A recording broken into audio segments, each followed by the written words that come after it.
Madame, Monsieur, bonsoir et bienvenue. Merci de nous rejoindre sur Polynésie la première. Voici les titres de ce journal.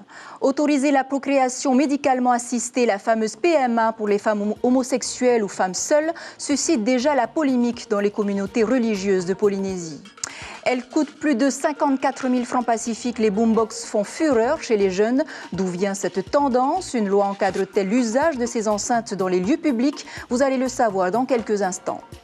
En correctionnel, le procureur a requis des peines allant de 2 ans à 8 ans de prison dans l'affaire Saranoui et une amende douanière de 300 millions pour les 14 prévenus. Découvrez également dans ce journal l'occupation d'Elisabeth, marraine de la Croix-Rouge. Elle apporte son soutien à des enfants défavorisés afin qu'ils puissent avoir un meilleur avenir. Il sera également question du diabète alors que le CESC doit rendre son rapport dans quelques jours. Nous allons tenter de savoir ce qui envenime le problème en Polynésie. Quelles sont les mesures très simples que l'on pourrait appliquer pour lutter contre le diabète? Florence Okeli sera avec nous pour y répondre. Enfin, focus sur un jeune entrepreneur de la commune de Mahina. Parallèlement à sa passion pour le sport, Tamarua Kawan s'investit dans la restauration. C'est à découvrir dans Au cœur du Fénois. Mais d'abord, les Polynésiens sont-ils pour ou contre la procréation médicalement assistée élargie aux femmes homosexuelles? Vendredi dernier, l'Assemblée nationale a voté en première lecture l'extension de la PMA aux couples de femmes et aux femmes seules. Dans le cas de l'adoption définitive du texte, le pays devra légiférer pour se positionner sur ce sujet de société. Le reportage de James O et Christian Dezo. Ari Ura et Teaviu sont les parents comblés de 2 petites filles. Mais pour connaître les joies de la parentalité, ils ont eu recours à la fécondation in vitro, une technique qui n'est pas pratiquée au Fénois. Seule l'insémination artificielle est possible. Le couple a dû se rendre en Nouvelle-Zélande, un véritable parcours du combattant. Ça a été le parcours du combattant, oui, parce que quand on nous parle de fécondation in vitro, de FIV, donc c'est-à-dire qu'on doit avoir recours à un processus de PMA, de procréation médicalement assistée, eh bien, on ne s'y attend pas. Le plus difficile, ça a été en parler à la famille dans un premier temps, parce qu'ils n'ont pas forcément tous compris le pourquoi, ça vient d'où. Et le deuxième aspect difficile, ça a été l'aspect financier. Il faut compter environ 1 million de francs pour recourir à la FIV en Nouvelle-Zélande, hors frais de déplacement et d'hébergement. À Paris, vendredi dernier, les députés ont adopté en première lecture l'extension de la PMA à toutes les femmes, mesure phare du projet de loi bioéthique du gouvernement Macron. Un vote salué au Fénois par l'association LGBT Cousins-Cousines. Je pense que c'est important de vraiment penser aux familles, aux enfants, parce que c'est important, c'est une manière de sécuriser ces familles, parce que ces familles existent déjà. Si un parent biologique décède, eh ben, l'autre parent n'a aucun recours pour avoir la paternité et la garde de l'enfant. L'application du projet de loi bioéthique à la Polynésie est prévue à l'article 31. Dans le cas de l'adoption du texte final, le pays devra légiférer à son tour. Du côté des églises, catholiques et protestants préparent déjà une position commune. Pour nous-mêmes, en tant qu'Église catholique et protestante, on est contre la loi. La raison, ce n'est pas d'être contre pour être contre, mais c'est plutôt la raison concernant la généalogie de l'enfant. Nous ne pouvons pas accepter ça, parce que c'est déjà contre la parole de Dieu. Et nous réfléchissons aussi surtout aux conséquences qui peuvent y avoir par rapport aux enfants qui naîtront de cette méthode-là. En France métropolitaine, 1 enfant sur 30 est conçu grâce à la PMA. Entre 1981 et fin 2014, 300 000 enfants ont été conçus par fécondation in vitro. Voilà, sachez que les représentants des églises en Polynésie doivent en discuter samedi à l'occasion d'une grande assemblée à l'église Saint-Paul à Mahina.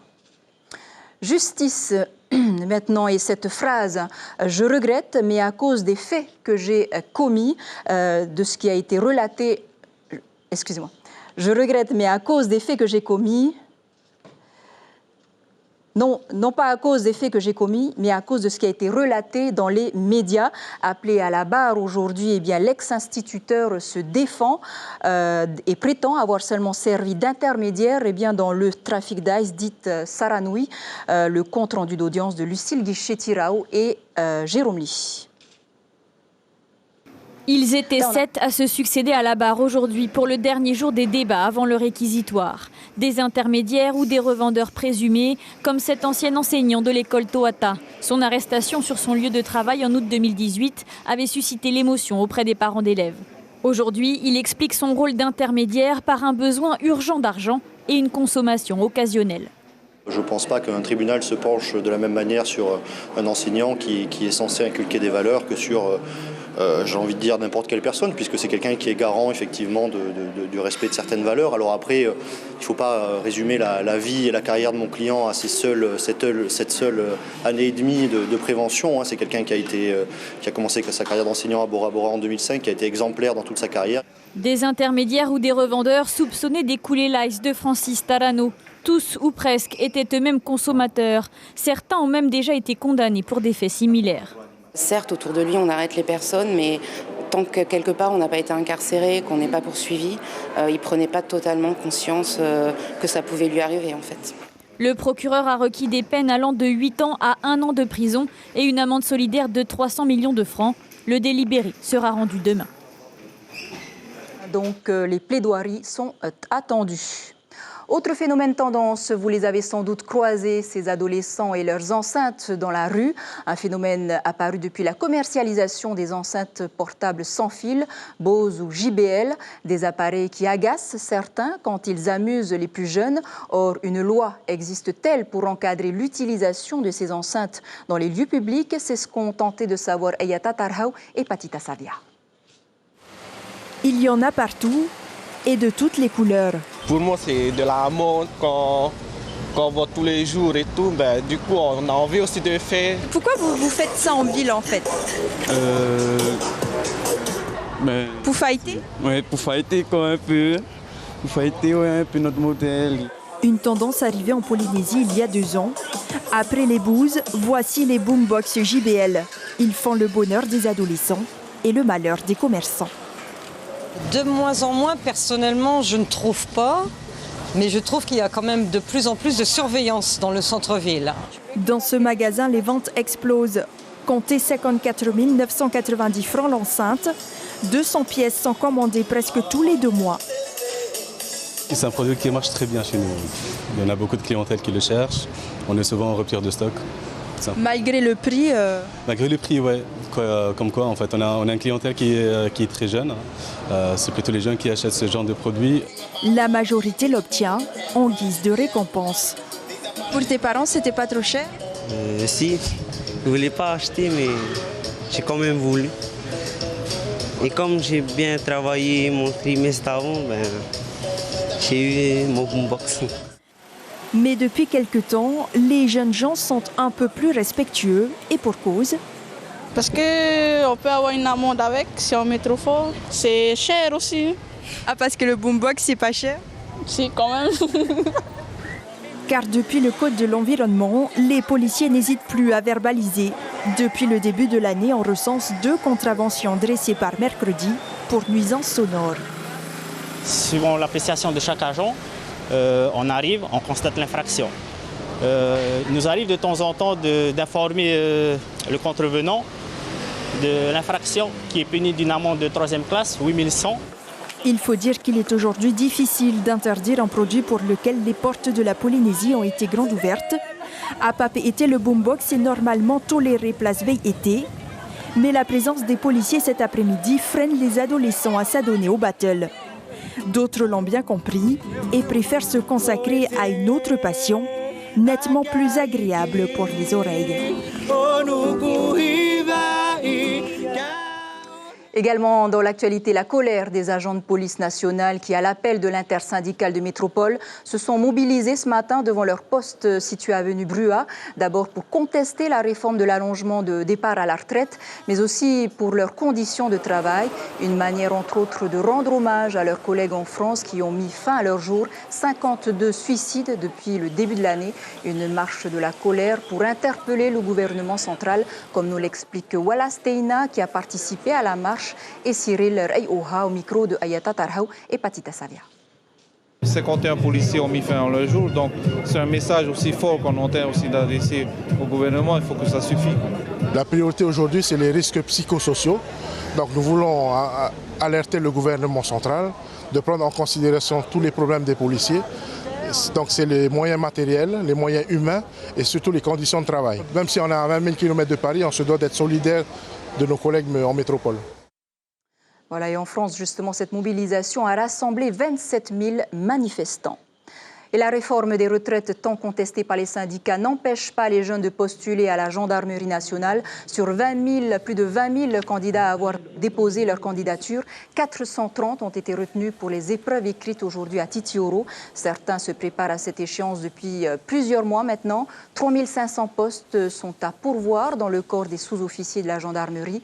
Les précisions de Frédéric Boudier, commandant de la gendarmerie de la Polynésie, au micro de Christian Dezot.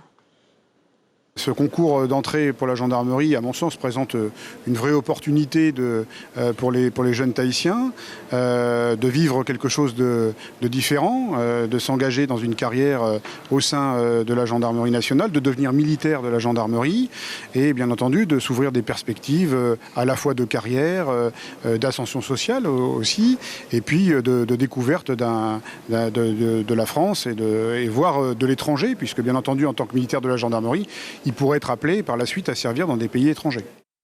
Voilà, l'an dernier, 115 Polynésiens ont été admis. Au chapitre social maintenant, qui n'a jamais rêvé d'avoir une marraine gentille et attentionnée? Elisabeth a toujours consacré sa vie aux autres. Lorsqu'elle est arrivée en Polynésie il y a 2 ans, elle s'est inscrite auprès de la Croix-Rouge pour parrainer des enfants défavorisés au Fénois.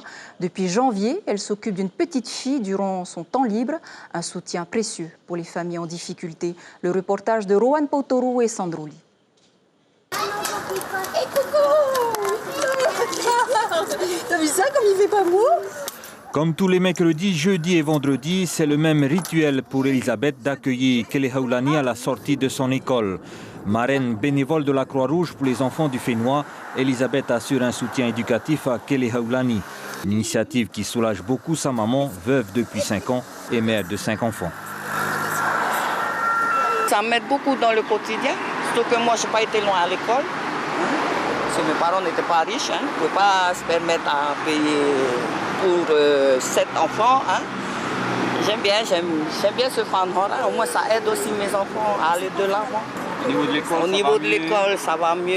Et elle est très attentive quand on lui parle, c'est la maîtresse. Et elle fait bien son travail.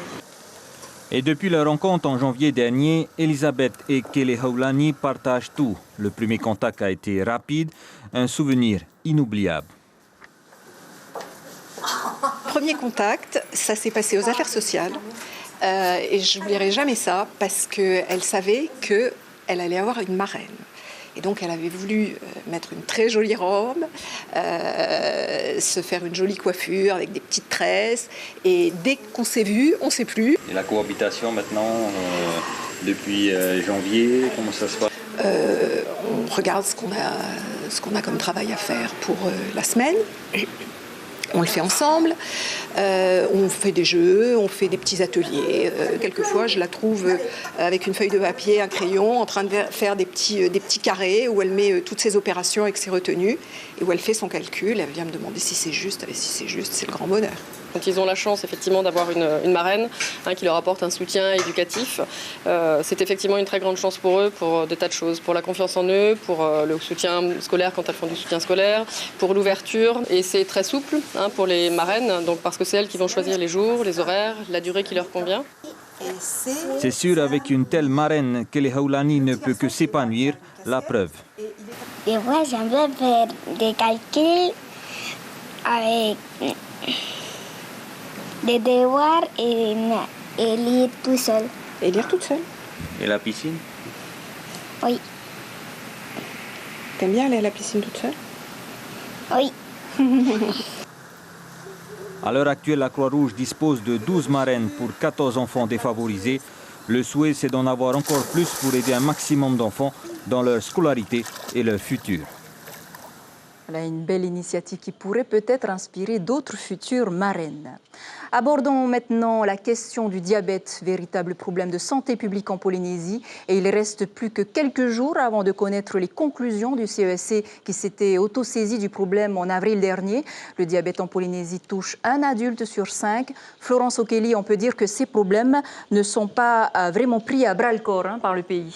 La lutte contre le diabète devrait être une priorité. On est loin du compte. Un chiffre pour résumer le problème. Le nombre de diabétiques a explosé en Polynésie, plus 500% en 20 ans. Aujourd'hui, 45 000 personnes sont diabétiques, dont la moitié qui s'ignorent. Cela représente 20% de la population. À titre de comparaison, ce chiffre ne dépasse pas les 5% en métropole. Quels sont les moyens alors mis en œuvre par le pays pour lutter contre cette explosion? Eh bien, pas grand-chose, Chiquita. En une décennie à peine, 2 structures essentielles ont fermé. Tout d'abord, l'EPAP, c'était en 2010, puis la maison du diabétique en 2015. Rien n'est venu les remplacer.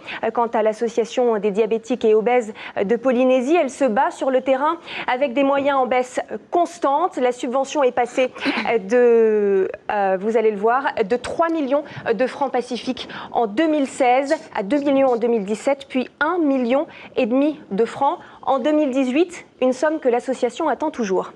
Quelles mesures très simples pourraient faire la différence dans la lutte contre le diabète? Eh bien, tout d'abord, première mesure essentielle, axer toute l'action sur la jeunesse. Éduquer et bien sûr protéger les enfants avec tout d'abord l'interdiction des roulottes aux alentours des établissements scolaires et des buvettes dans les cours de récré. Deuxième piste, une politique volontariste pour privilégier les produits frais et locaux sur les produits transformés et importés. Quelques-uns de ces produits locaux qui sont bons pour vous. Savez-vous, Chiquita, qu'il y a plus de vitamine C dans une papaye que dans une orange? Oui, le ourou est plus riche en magnésium que la plupart des légumineuses importées. Citons également le taro riche en fluor, la patate douce riche en fer. Pas besoin d'aller beaucoup plus loin que votre FAAPU pour trouver ces produits. Autre piste d'action, prendre en charge les diabétiques dès la manifestation de la maladie, dès les premiers signes. Favoriser l'exercice physique, bien sûr, en développant les espaces verts où l'on peut marcher, les pistes cyclables. Et puis, enfin, encourager l'initiative privée. Ça y est, le pays commence à le faire. On se souvient, c'était cette semaine l'ouverture du centre Ora Ora à Pir'e. Quel que soit le prix de ces mesures, ce sera toujours moins coûteux pour le pays que le coût du diabète. Le diabète, c'est 10 milliards de francs par an pour le pays. Merci beaucoup Florence Okeli pour ce décryptage. Et sachez que le rapport du CESC au sujet du diabète est attendu le 15 octobre prochain. Et la santé s'entretient également dans le milieu professionnel. Demain, Clément Boineau du département prévention à la direction de la santé sera l'invité café de votre matinale radio. Il viendra nous parler du 3e forum santé au travail qui aura lieu demain à la présidence. Et les pathologies lourdes comme le cancer touchent également les enfants qui bien souvent sont évassanés vers la métropole pour des soins spécifiques. Comment sont-ils accompagnés en France dans les centres hospitaliers? C'est ce que vous allez découvrir dans votre magazine Araoura juste après ce journal. Stellat Aromia recevra en invité la sénatrice Lana Tetouanoui, mère d'un adolescent atteint d'un cancer, et de Lorna Mahiahia, mère d'une jeune fille atteinte du syndrome du cimetière. Un mot de culture, en bref, un Gauguin intitulé Te Puro, datant de 1897, sera bientôt mis aux enchères à Paris, estimé entre 5 à 7 millions d'euros. La vente de ce Gauguin est exceptionnelle. Les collectionneurs et musées pourront mettre leur prix lors de la vente prévue le 3 décembre. Enfin, pour terminer, et si on se mettait autour d'un bon repas servi dans le seul restaurant de la Pointe Vénus, entièrement refait, l'endroit est dirigé par un jeune Polynésien, à la fois compétiteur et champion de la Waterman. Tamaru Akawan s'est découvert une nouvelle passion, la restauration. C'est une rencontre signée Caroline Fari et Mirko Vanfou.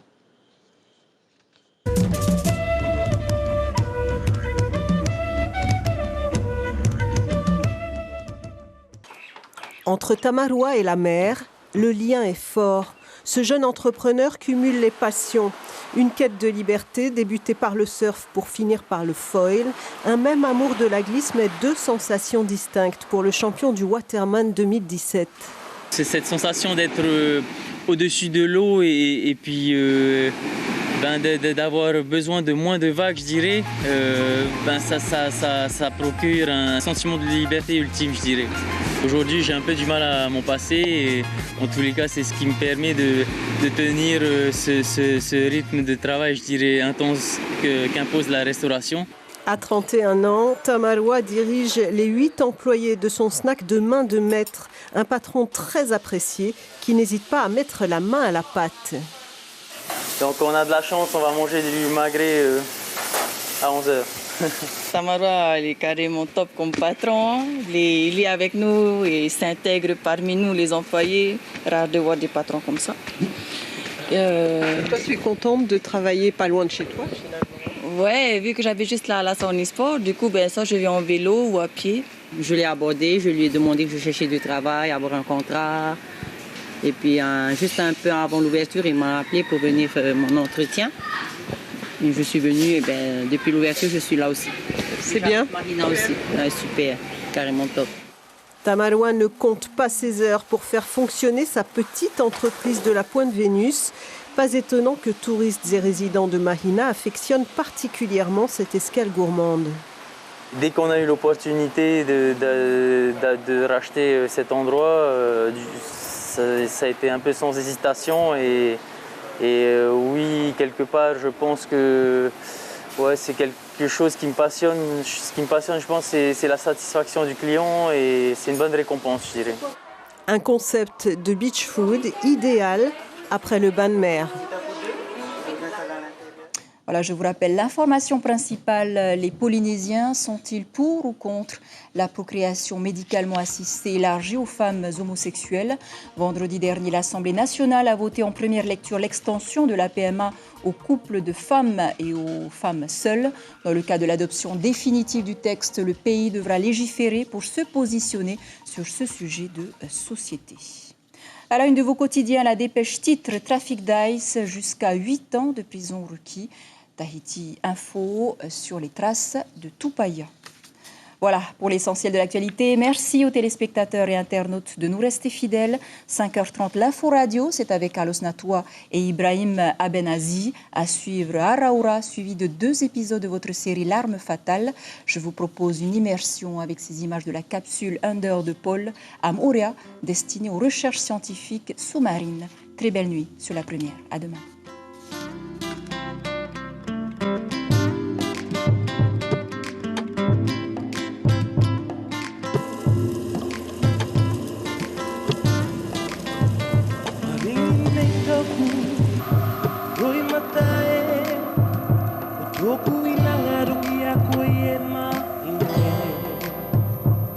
Tamanea mate puranga ia tamanea kirunga ia koe mahine